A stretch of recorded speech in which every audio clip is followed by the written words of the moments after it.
좋은 아침입니다. 2월 14일 보타코의 보험재테크 이슈 시작합니다. 첫 번째 기사입니다.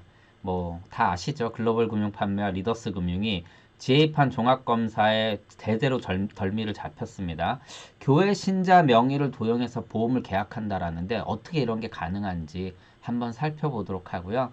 그리고 종신형 즉시연금을 활용하는 방법에 대해서 전문가 이야기를 좀 들어보도록 하겠습니다. 금값 장난 아니죠. 계속 갈지, 그리고 투자 방식에 따라서 어떠한 장단점이 있는지 한번 살펴보고요. 자, 112세 일본의 할아버지 장수비결이 뭔지 알려드리도록 하겠습니다. 마지막으로 편의점 1 플러스 1, 저도 이걸 많이 활용을 하고 있는데 이게 결국은 갑질이었다라는 내용까지 오늘 마무리하도록 해보겠습니다. 네, 첫 번째 기사입니다. GA들의 힘이 커지면 커질수록 저는 이러한 일들이 많이 발생할 수밖에 없다라고 생각을 합니다. 물론 모두가 그런 거는 아니지만 아무래도 GA에 대한 내부 감사나 이러한 통제가 제대로 되지 않고 있을 뿐만 아니라 다 아시다시피 영업이라는 것이 잘하는 조직, 큰 조직에 보험사가 원수사 기댈 수밖에 없기 때문에 이렇습니다. 뿐만 아니라 뭐 보험사를 또 무조건 옹호할 수도 없는 게 보험사도 여기에 같이 다 어떻게 합심해서 이러한 문제들을 키워나가고 있는 것 같습니다. 이번에 글로벌 금융 판매와 리더스 금융이 제대로 이제 덜미를 잡혔습니다. 덜미 잡힌 사건 하나를 보면은요. 그러니까는 교회 신자들의 명단을 받아 서의 계약을 한 거예요. 그럼 보험료 누가 냅니까? 계약자들이 낸다라는 게 아니죠. 결국은 이 보험료를 계약을 만들어낸 이 허위 계약을 만들어낸 조직이나 뭐 이러한 이제 단체가 냄에도 불구하고 이게 이득이라는 거죠. 어떻게 해요? 그만큼 시책비라든가 사업비 빼고 그 수수료 받는 게 실제 납입한 보험료보다 더 크다란 얘기입니다. 네, 이러한 그 과정에 대해서는 다 알고 계실 겁니다. 뿐만 아니라 이 GA 같은 경우는 부당 요구를 많이 하죠. 우리가 이번에 뭐 제대 판매했으니까 뭐 해외여행을 보낼 때 니네가 시책비 좀 더 줘라. 니네가 그 여행 경비를 좀 대라. 이런 것들도 있고 가장 뭐 핵심적인 문제이시장 이제 보험 모집에서 허위 계약이라든가 특별히일 제공 같은 거죠. 특별히일 제공에 대해서도 기사가 하나 나왔는데 그러니까 30대 임신 5개월인 직장인이 임신 관련 이제 커뮤니티에 글을 올렸어요. 이제 태아보험 관련 글을 올렸는데 8개의 가입 설계서가 한 번에 막 엄청난 빠른 속도로 온 거죠. 그런데 거기에는 어떤 내용까지 포함되어 있었냐면 뭐 70만 원짜리 상당의 유모차를 주겠다라든가 아기띠 같은 거 10만 원짜리 주겠다. 자, 소비자 입장에서는 유혹될 수밖에 없습니다. 그런데 소비자도 이걸 받게 되면 어떻게 됩니까? 이것도 불법 행위에 해당되죠. 그래서 이분은 그걸 알고 결국은 글을 내렸다라고 합니다. 착한 분이죠. 근데 저도 사실 뭐 인터넷을 바꾼다로 뭐 사은품 모주나 이런 거 다 검색할 정도로 그게 어떻게 보면 사람의 욕심이고 인지상정인데 이거는 법을 어기는 거기 때문에 이렇게 되면 안 된다라는 것이죠. 그런데 이게 비일비재하고요. 뭐 아시다시피 이런 조직, 유명한 조직 엄청나게 많았었죠. 근데 과거에는 넘어갔던 일들 이런 것들이 이제는 다 적발이 되고 앞으로 또 이 GA가 계속적으로 합니다. 이 GA 글로벌 금융 판매에 대해서도 2015년에 한 번 걸렸는데 이게 뭐 제재가 약하거나 벌금이 낮다 보니까 2015년에 또 반복하고 2017년에 또 반복하고 2018년에 또 반복하고 중간에는요 경고 먹고 과태료를 1억 4천만 원가량 냈음에도 불구하고 또 한다라는 거죠. 왜 또 할까요?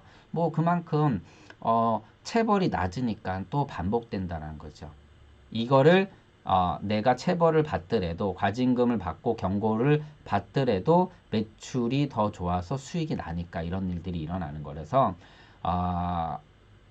이를 해결하기 위해서는요, 정말 엄중한 처벌이 필요하다라고 저는 생각을 하고요. 이런 일들을 이제 절대 앞으로 일어나지 않게 할 수는 없겠지만 최대한 낮춰야 되고요. 이러한 사건으로 인해서 선의의 피해를 보는 보험 설계사들이나 보험회사가 없어야 된다라고 생각을 합니다.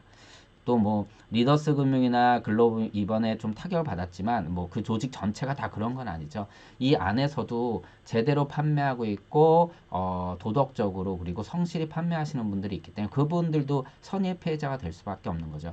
이번에 벌금이 엄청나게 클 것으로 보고 있고요. 거기에다가 뭐 정말 영업정지까지 떨어질 것으로도 예상을 하고 있는데 그러면 조직이 어떻게 될지 모를 정도로 좀 위험할 것으로 보입니다. 무튼 요번에 그 DLF 사태 요거 이제 되니까 이제 이쪽으로 가서 제재심의위원회 열리고요. 결과가 나올 것으로 보입니다. 네, 두 번째 기사입니다. 부자라면은 가장 관심 있는 게 바로 세금일 거고요.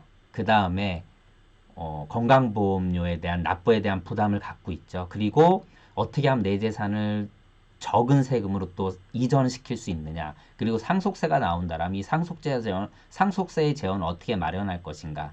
이러한 네 가지 문제들을 늘 갖고 있는데 이 네 가지 문제를 한 번 해결할 수 있는 상품이 바로 상속형 즉시연금입니다. 네, 그래서 우리가 보통 이제 부자분들은 부동산 투자를 통해서 많이 벌어들이고 특히 과거에 이제 우리 58년 개띠 대한민국 산업화의 수혜주분들은 자산의 대부분을 이제 부동산으로 갖고 있는데 은퇴 시점에 와서는 이 부동산 자산을 금융자산으로 환원을 시키면서 이것을 어떻게 좀 활용할 수 있는가라는 방편을 찾습니다. 그런 거에 대안 중에 하나가 바로 이 상속형 즉시연금인데요. 여기서 예를 아주 잘 들어줬는데 10억에 가입하면 상속연금형 이걸 연금 수령 방식은 종신형을 선택했습니다. 그럼 얼마 정도 나오냐면 170만 원 정도 나옵니다. 물론 이는 이율에 따라 변하죠. 받는 금액은요. 그런데 보험이라는 건 일단 최저 보증이 있다라는 게 하나의 또 장점이 될 수 있습니다. 뭐 지금 금리가 낮다라고 해도 앞으로 더 낮아질 수 있다라면 최저 보증 이율이 그때는 도움이 되겠죠. 과거에 저도 많이 판매했던 뭐 4%짜리 이런 상품 최저 보증 이율 판매했었을 때 일부 이제 우리나라가 코스피가 1000에서 2000으로 퀀텀 점프할 때 변액 난리가 날 때 뭐 설계사들이 변액으로 다 막 갈아태웠던 경우가 있습니다. 제가 아무리 말려도 뭐 어쩔 수가 없었어요. 근데 지금 생각하면 4% 최저 보증 이율은 어마어마했던 거죠. 과거에 뭐 다시 7.5% 8%짜리도 있었고 그것 때문에 지금 대한민국의 보험사들이 휘청휘청 거리고 있죠. 예, 뭐 그 내용에 대해서는 예전에 한번 말씀을 드렸고요. 자, 그런데 178만 원 이렇게 큰 게 아니죠. 그럼에도 불구하고 어느 정도냐면 연 2% 정도 이자를 주는 정기예금과 비슷합니다.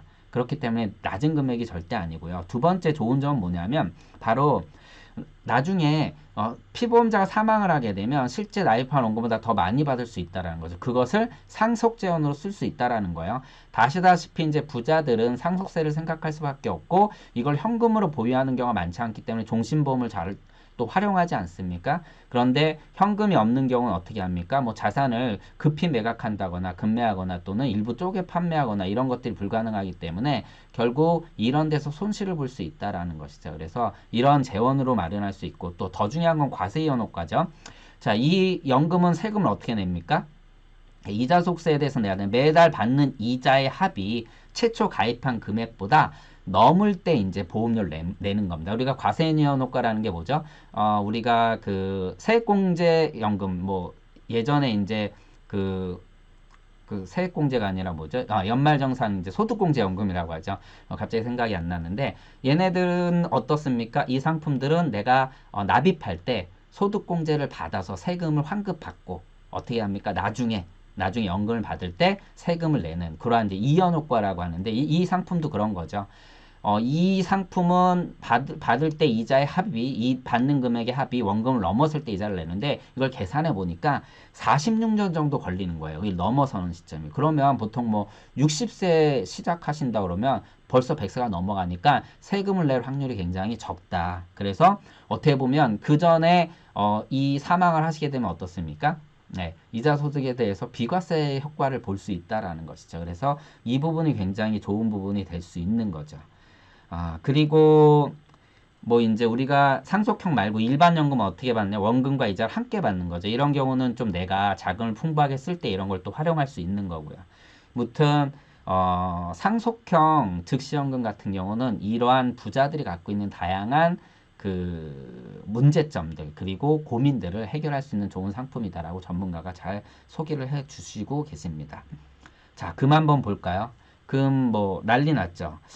자, 제가 조금 정리를 했는데 1년 전만 해도 이게 1트라이온스당 1,300불이었어요. 지금 1,580불까지 올랐죠. 근데 1년 전에 어느 정도 이제 미중 무역 협정, 그러니까 뭐 작년 말 정도의 어떤 타결 의미가 보일 때 금값은 사실 주춤을 했는데 제가 제 신문기사를 보신 분들 아시겠죠? 연말에도 연초에도 계속 금은 갖고 가라고 얘기를 했습니다. 그 이유가 첫 번째는 일단 저금리 기조에 대한 것들이 가장 핵심이 되죠. 아무래도 물가와 저금리, 금리가 굉장히 밀접한 관계가 있을 때, 저금리로 계속 갈 때는요, 어떻게 보면 실물 자산에 대한 효과가 높아지기 때문에 금을 어느 정도 갖고 가라고 전문가들이 계속 얘기를 하고 있고, 두 번째, 미 대선이죠. 아무래도 불확실성을 갖고 오기 때문에 그때까지는 어느 정도 안전자산에 대한 효과가 높을 수 있다라고 전문가들이 늘 얘기를 하고 있습니다. 그리고 또 뭐 추가 금리 인하 가능성도 있고요. 거기에다가 그러다 보니까 금에 대한 이제 호재들이 나타나면서 금을 빼지 말고 어느 정도 포션을 갖고 가라고 저도 여러 번 말씀을 드렸습니다. 그리고 또 지금 너무 오른 거 아니니까 조정을 보이는 이런 장세에서는 너무 늦게 들어가는 거 아니야. 조정을 보이는 시기가 온다라는 것 자체가 불안감을 조성할 수 있는데 뭐 이 전문가 얘기는 이때가 또 매수할 수 있는 기회다 보니까 당분간은 금에 대한 그 호재가 높다 보니까 가져가는 것이 바람직하다라고 하면서 추가 매수를 또 이야기를 하고 있습니다. 자, 거래 방법에 대해서는요, 투자 방법에 대해서는 KLX 이제 금 시장에서 실물로 투자를 하는 거죠. 그런데 이 투자의 가장 좋은 장점은 뭐예요? 정말 1g 단위로 투자를 할 수가 있고요. 그리고 세금에 대한 문제가 없습니다. 뭐 다 아시다시피 금 투자할 때는요, 배당 소득세를 내거나 양도 소득세를 내야 되거든요. 근데 이러한 세금이 없다라는 게 이제 KLX 금 시장의 가장 좋은 방법입니다. 그러다 보니까 어떤 분들이 많이 들어올까요? 예, 고액자산가 분들이 금융종합소득과세 이런 거에 해당이 안 되니까 이 시장으로 좀 들어오겠죠. 하지만 얘도 현물로 찾을 때는요, 문제가 제일 그거죠. 현물은 뭘 냅니까? 부가치세를 낸다라는 거. 그 부분을 좀 이제 생각을 해야 될 것 같고요. 그리고 펀드나 ETF들은 다 아시다시피 이제 해외는 좀 다른데 펀드나 ETF들은 이제 배당 소득세를 내죠.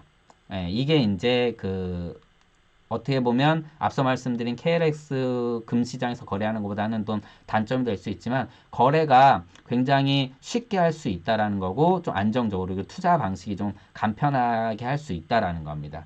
그리고 ETF는 펀드에 비해서 장점은요. 주식처럼 사고 팔 수 있고 조금 실시간 거래가 가능하다는 게 그런 게 좀 장점이죠. 그리고 해외금 ETF는요. 배당 소득세를 내는 게 아니라 양도 소득세를 냅니다. 그래서 250만 원 초과분에 대해 양도 소득세를 내다 보니까 뭐 세금에 대한 문제를 좀 더 고려할 때 그리고 실물에 대한 니즈가 좀 떨어질 때는요. 해외 ETF를 활용하는 것도 좋은 방법일 것 같습니다. 다만 얘는 이제 환율에 대한 문제 이거에 대해서 얘기를 해야 되고 뭐 달러가 올라가면 좋겠지만 떨어지면 반대로 환차손까지 볼 수 있고 뭐 반대로 또 환차익도 볼 수 있습니다. 뭐 그런 거라고 보면 될 것 같아요. 그리고 골드 뱅킹 뭐 요 부분에 대해서는 뭐 그냥 뭐 그렇게 제가 이렇게 뭐 함부로 이게 좋다 나쁘다라고 말씀드릴 수 있는 건 아니지만 저는 이제 뭐 펀드나 ETF 쪽을 추천을 일반적으로 드리고 있어서 여기까지 이제 정리를 좀 하도록 하고요. 그리고 112세까지 산 일본의 할아버지가 가장 내 건강을 지키는 비결은 뭐였냐면 여기서 보시면 식습관도 중요하지만 더 중요한 거는 들쑥날쑥한 마음을 평온하게 다스리는 것이다 라고 합니다. 뭐 웃음이다 라고 최장수 비결은 웃음이다 라고 얘기를 하고 있는데 뭐 모든 만병의 근원이 이제 스트레스죠. 예, 그거를 얘기하는 것 같아요. 그러니까 긍정적으로 사는 것이 정말 뭐 굉장히 건강에 도움이 되고요. 특히 저 같은 경우는 이제 식습관 개선이 굉장히 도움이 많이 된다라고 개인적으로 생각을 합니다. 제가 전문가분들처럼은 아니지만 실제 실천해서 몸소 체험을 하고 있기 때문에 좀 자신 있게 말씀을 드릴 수 있고요.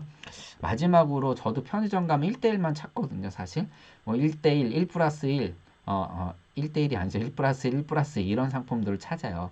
왜냐하면 너무 저렴하게 살 수 있고요. 가끔 쿠팡이라든가 이러한 소셜 커머스나 뭐 일반 이제 11번가 옥션 이런데 상품 가격보다 훨씬 저렴하게 팔 때가 있거든요. 그런데 이게 알고 보니까 다 50%를요. 실제 판매업자한테 이 부담을 떠넘겼다랍니다. 그래서 이번에 CU가 저도 CU 많이 가는데 적발돼가지고 과징금 16억 7,400만 원이 냈다라고 합니다. 뭐 우리의 편의성도 우리의 이점도 중요하겠지만 앞서 말씀드린 것처럼 시장에 이런 피해자들이 만들어지면서 우리가 이득을 보는 거는 우리도 원치 않을 겁니다.